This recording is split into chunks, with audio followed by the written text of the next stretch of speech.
torcedor! Beleza?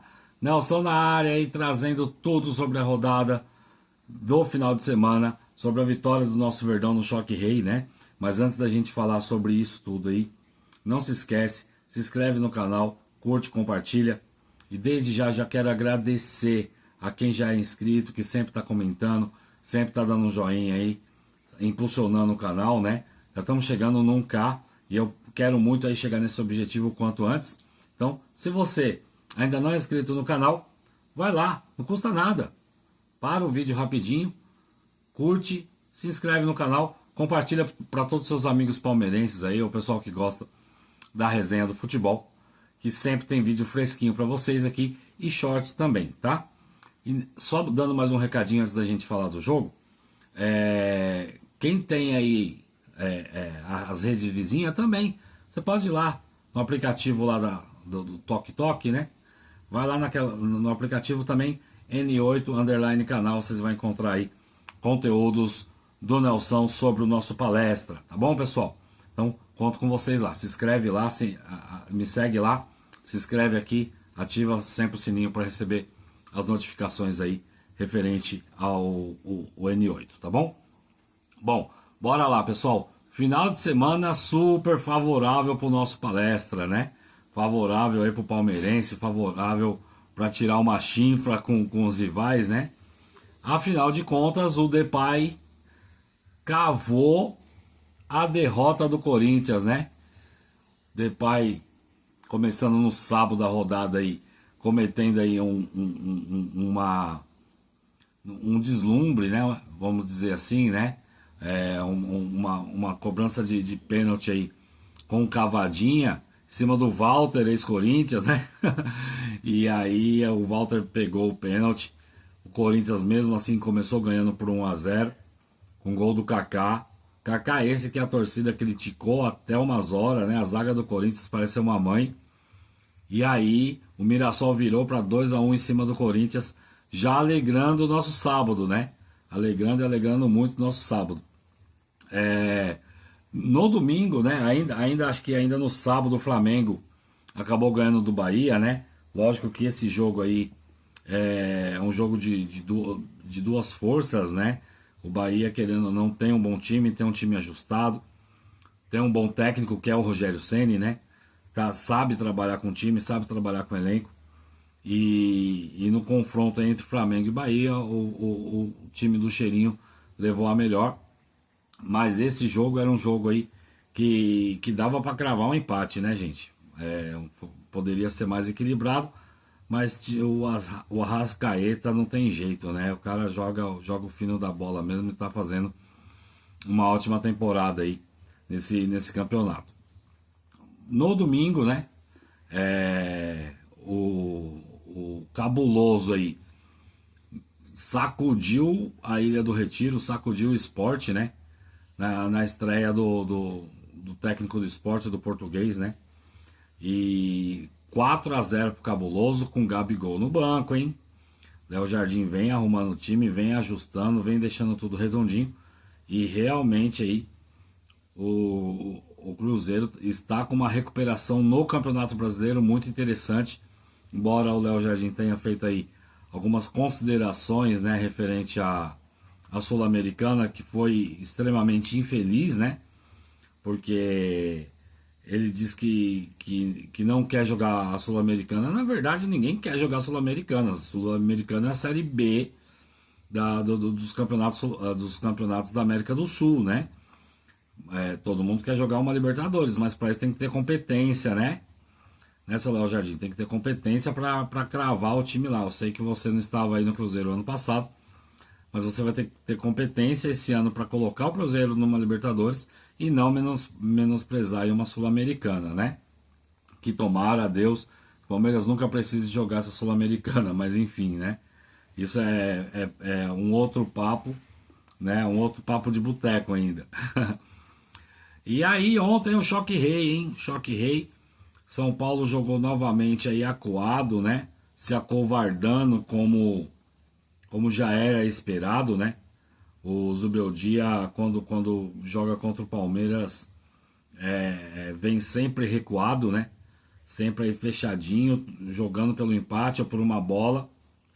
O Palmeiras começou, como eu tinha colocado, inclusive aí numa enquete, nos shorts dessa semana, quem ia começar jogando se era o Alan ou o Felipe Anderson. E começou com o Alan mesmo, o Felipe Anderson no banco. O Palmeiras começou também sem o Martinez, começou com o Aníbal na volância, né? Como primeiro volante. E sem o Vitor Roque, começando e sem o Facundo, começando aí com uma escalação bem diferente do que ele vinha acostumando fazer, né? Sempre tirando uma peça ou outra. Dessa vez ele fez uma movimentação pelo menos aí de 4 peças, né? Entre os titulares, né?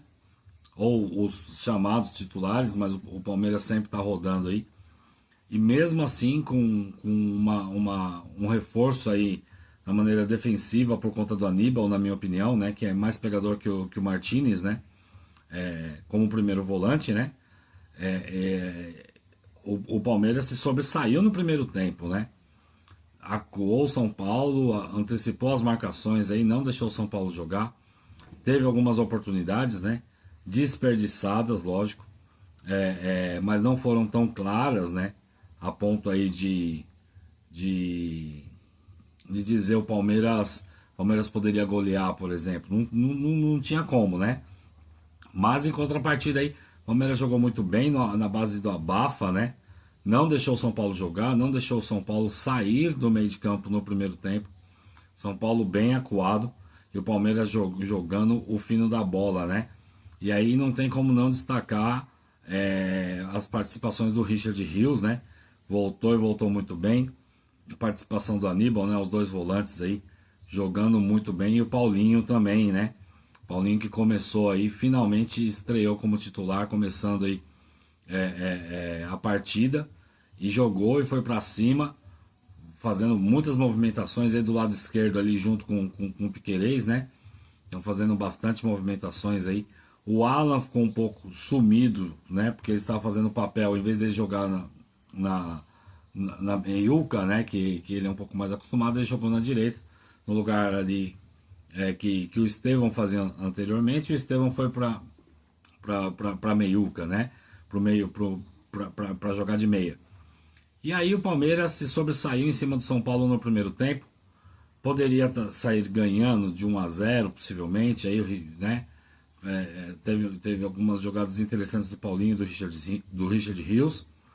Mas o placar no primeiro tempo insistiu em permanecer no 0-0. No segundo tempo, São Paulo voltou com o mesmo time, o Palmeiras também. Não houve aí grandes emoções dentro da partida até aí os seus 30 minutos do segundo tempo, onde houve as alterações, né? Aí sim entrou uma cavalaria aí, né? Descansando os que estavam, mas aí não tem como, né? Entra Maurício, entra Veiga, entra o Vitor Roque e entra o Felipe Anderson, né? Então nessas modificações aí a gente já vê a agressividade e a vontade que o Palmeiras estava de ganhar o jogo, né? O Abel já tinha sido expulso, mas muito bem coordenado aí pelos seus auxiliares do Palmeiras, e aí colocou todo o time para cima mesmo, né? Uma defesa, como eu falei, né? Estava muito sólida, né? Com o Giai e o Gomes. O Fux deu umas rateadas, mas nada que viesse assustar. E o Palmeiras foi para cima do São Paulo, né? E numa dessas oportunidades aí, né? O incansável Vitor Roque, né? Que entrou aí quase nos 30 do segundo tempo. Fez uma bela jogada lá na ponta esquerda, né? E aí, fazendo essa jogada na ponta esquerda, mandou pro meio lá, cruzou pro meio pro Felipe Anderson, deu um belo chute. E o Rafael, já nos acréscimos, né? Os 47, acho que é 50 minutos, né? No último minuto ali, nos últimos minutos, o Felipe Anderson acertou um belo de um chute, uma defesa do Rafael. Defesa essa que assim, é uma defesa difícil, né? Eu vi alguns goleiros falando, né? Inclusive o Prazo eu vi falando que é foi uma bela de uma defesa. Mas vi goleiro falando, alguns comentaristas goleiro falando que foi falha, né? Ele rebateu para frente e que o certo seria rebater para cima. Porém, ele não fez uma defesa de mão trocada, né? Não tinha como espalmar aquela bola para o lado ou aquela bola para cima, né? Era uma defesa ou de encaixa ou de rebater do jeito que ele rebateu mesmo. E o Tigrinho, que não tem nada com isso, foi para cima, colocou no cantinho e o Palmeiras ganhando aí de 1-0. Ainda o gol ainda foi anulado pelo juiz. O VAR chamou corretamente aí, alegando impedimento, o Felipe Anderson, né? Na hora do chute do Felipe Anderson, do Tigrinho. E aí o VAR corretamente aí corrigiu o erro da arbitragem, né? Não estava impedido, era nítido ali, até a olho nu a gente via que não estava impedido. Muitos São Paulinos chorando, mas a verdade é que o Palmeiras foi superior ao jogo, merecidamente teve a vitória. E mais um recorde, né? Mais um tabu aí que foi quebrado, né? O São Paulo era o último invicto do Campeonato Brasileiro. Tá certo que estava com uma vitória e todos os outros jogos eram empates, mas, né? São Paulino enchendo o peito para falar que estava invicto e agora tá 7 partidas sem ganhar no Brasileiro, porque só empatava, né? E o Palmeiras vem com essa curiosidade, né?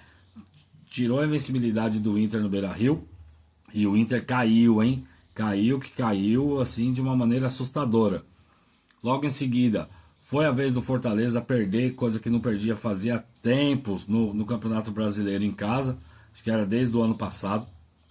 O Ceará também estava invicto lá no Castelão. Palmeiras foi lá e tirou pela Copa do Brasil, né? A invencibilidade do Ceará dentro do Castelão.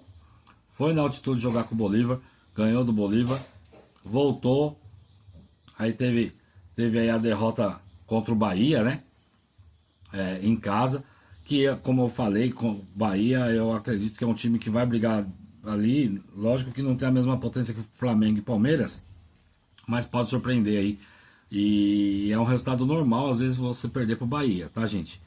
E aí o Palmeiras perdeu pro Bahia, depois foi jogar lá fora contra o Cerro, ganhou do Cerro e veio para cá para tirar mais uma invencibilidade, né? O São Paulo era o único invicto aí no Campeonato Brasileiro. Só que agora o São Paulo amarga aí 7 jogos sem vitórias, né? 6 empates e a derrota pelo Palmeiras, né? Palmeiras não tem nada a ver com isso. Líder do campeonato, tranquilinho, né? Isso é muito bom pro time que tá pegando aí corpo, que tá pegando rodagem. Todos os jogadores, a gente não pode afirmar hoje quem que é o titular do Palmeiras, né? Tem alguns titulares absolutos? Tem, mas não pode colocar aí, sem cravar 100% do meio para frente, por exemplo, quem que vai jogar, né? Ou na parte da zaga barra lateral ali. Será que o Giai vai continuar? Tá jogando o fino da bola, anulando muito bem defensivamente aí os adversários, né? Mas tem o Marcos Rocha, tem o Mike, então a gente fica com aquela interrogação, né? Será que o Abel não está dando mais tempo para recuperação de contusão a longo prazo, né? Mas com isso o Giai já vai se firmando, né? No meio de campo também ocorre aí essa questão do M. Martinez. Hoje o Aníbal jogou, o Aníbal vem jogando muito pouco, né? Mas já mostra que quando joga dá conta do recado, né? E aí tem toda essa questão, né? Lucas Evangelista ou o Rios, os dois estão jogando muito bem como segundo volante. Quem vai jogar no meio? Rafael Veiga, Maurício, o Estevão. Depois que o Estevão sair do Mundial, quem vai? Então a gente não consegue, e isso é muito bom, né? Para alguns clubes é uma dor de cabeça, mas pro palmeirense, né? É bom isso. Ter um elenco tão recheado com tão bons jogadores, a gente não dá para dizer quem que o Abel vai colocar para jogar, porque todos entram e entram correspondendo, né? Ao posicionamento, ao jogo que o Abel pede. Então, Vai entrar o Veiga entrou bem ontem, vai entrar o Maurício jogou bem, vai jogar o Felipe Anderson no meio, tava dando conta do recado também. Tem o Alan, né, que é menino, mas já jogou em várias posições, jogou lá na segunda volância, jogou na meia, jogou na direita. Então assim, tem o Facundo Torres lá do lado esquerdo, agora tem o Paulinho, Vitor Roque tá jogando para aquele lado também, do lado direito aqui, o Estevão tá jogando, mas tem hora que pode ser invertido isso daí com dois atacantes, né? Tem o Flaco Lopes que vem marcando gols, embora tenha algumas deficiências, mas o Palmeiras tem um elenco recheado e hoje não dá para cravar quem é o time titular do Palmeiras. Eu acredito que o Palmeiras hoje, para escalar o Palmeiras, é sempre uma dúvida, porque são em torno aí de 18 jogadores que estão aí aptos para titularidade, né? Pelo menos 18 jogadores. E o Palmeiras muito forte, se preparando para o Mundial. É bom que, como o Abel mesmo disse, não tire o pé, né? O Palmeiras tem que ter uma gordura, ou tem que ter aí pelo menos uma tranquilidade para que dê a sequência até o final do ano no campeonato, após o Mundial. E que entre muito forte e preparado no Mundial, né? Então, 100% na Libertadores, líder no Campeonato Brasileiro, né? O Palmeiras vai para cima e vai muito bem, obrigado, né? Referente a essa semana, a chavinha já muda, né? Já vamos ver aí ter rodada da Libertadores e os próximos jogos do Palmeiras é em casa. Vamos ver como que o Palmeiras vai se portar. A rotina de jogos longos já foi, agora os jogos são todos em casa e pode servir e servir muito bem. Além de ser líder de grupo, líder geral da Libertadores, pode ajudar o Palmeiras também aí a se preparar muito bem pro Mundial, né? Tendo agora essa folga, digamos assim, pelo fato de jogar em casa, né? Mas por hoje é isso. A gente vai falar aí essa semana da Libertadores, vamos falar mais do elenco aí. O que tiver de informações e novidades estarei trazendo para vocês. Tá bom, pessoal? Chegou até o final do vídeo aí, não se esquece, dá um joinha, dá um like, se inscreve. É muito importante para o crescimento do canal. Muito prazeroso fazer o conteúdo para vocês. Não se esquece de ir lá nas redes vizinhas também, tá bom? Forte abraço para cada um. Ótima semana. Valeu!